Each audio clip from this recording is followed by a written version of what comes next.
Hey, Bad Christian here, and folks, today we've got a serious subject that we need to be talking about as Christians. If you're a Christian, stay tuned in, because what I'm about to reveal to you is big news in Christianity and big news for the world. We're going to get into some scripture, we're going to get into some world events, and we're going to find out exactly what we're looking at right now. Stay tuned, everybody.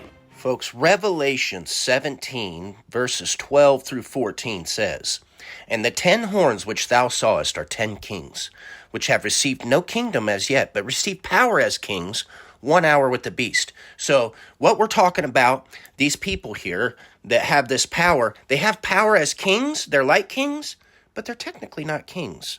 And they all have one mind, according to verse 13, and they give their power and strength unto the beast. Okay? Now, we do see the emergence of AI and technology is carried on into a way where we're about to reach singularity. And now, all of a sudden, we've got these political issues that are going on between governments and church. Not just church, but even religions. I mean, Muslims are under attack. Islam is under attack. I would say Judaism is under attack, but I don't see that as much as I see Zionism under attack, which I believe is part of that same beast. Now, folks, if you haven't been to my channel, you need to go to my channel and check out some of these videos I got about Babylon, the mystery Babylon, the mother of harlots, and I have actually identified her. I have exposed her. And to make a long story short, in case you don't want to go there and check it out, but you should, there's some great information in there, and I prove it all with scripture.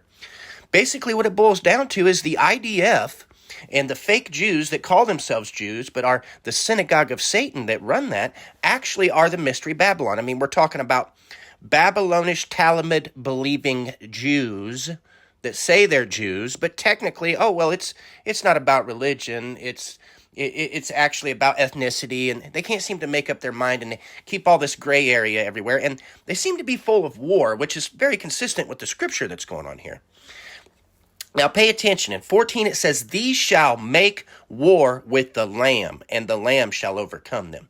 Now the Lamb is a reference to the church, the Christian church, okay? And those followers that are true to the commandments of Jesus that are with him. So we need to be paying attention to any attacks against that culture, and we are seeing that, especially in the United States, so heavy right now.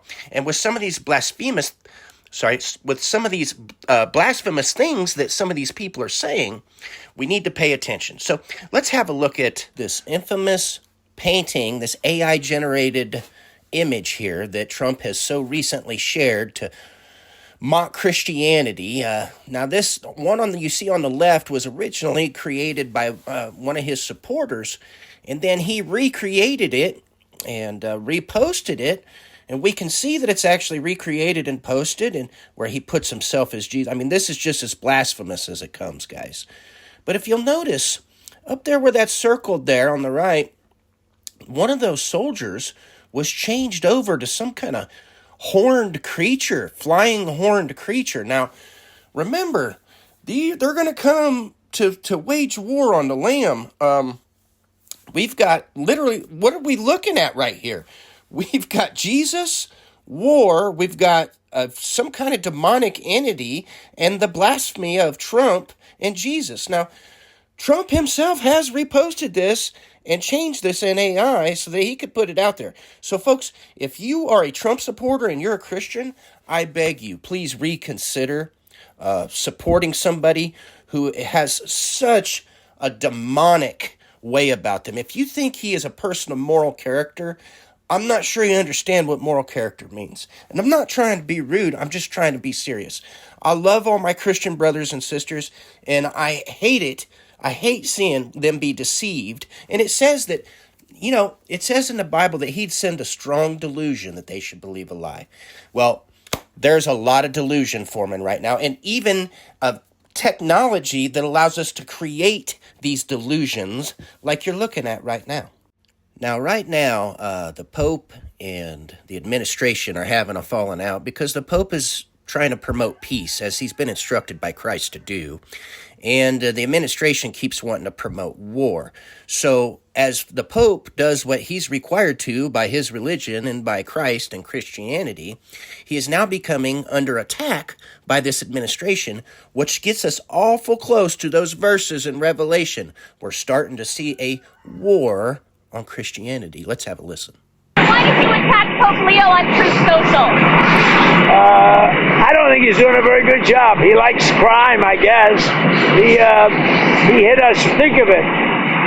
He's worried about fear. What about the fear when the ministers and the priests and all of those great people that were arrested during COVID, and in many cases they're outside 10 feet apart and they were arrested. So we don't like it. We don't like a pope that's going to say that it's okay to have a nuclear weapon.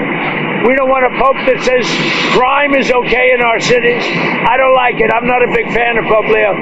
He's a very liberal person, and he's a man that doesn't believe in stopping crime. He's a man that doesn't think that we should be toying with a country that wants a nuclear weapon so they can blow up the world. I'm not a fan of Pope Leo. Wow. So he has just twisted this to try to make it seem like the Pope supports nuclear weapons and war and crime and all these things, while the same man threatens to annihilate whole civilizations of people, is going to war over foreign interest. He has turned back on his supporters. He's turned on Christianity. He's mocked Christianity. He even mocked Christianity on Easter. He didn't allow Catholic Mass at the White House on Easter. So he is definitely attacking the Lamb, to say, or attacking the church. He says, oh, I don't like Pope Leo. Why don't you like Pope Leo? Well, he makes up all these lies and twists all this stuff. This is actually projecting. These are the things he's doing. He's promoting war. He's promoting weapons of mass destruction. He's promoting crime. He's committing crimes, war crimes, every day, and he's helping others that are committing these crimes. We're not talking about somebody robbing somebody on the street. We're talking about mass genocide, wiping out huge swaths of people. So Christians, it's time to step away, okay? It's time to walk away from this. Don't get caught in this delusion. Do not get caught. Things are getting close, and the war on the Lamb has begun. Be safe out there. I love you guys.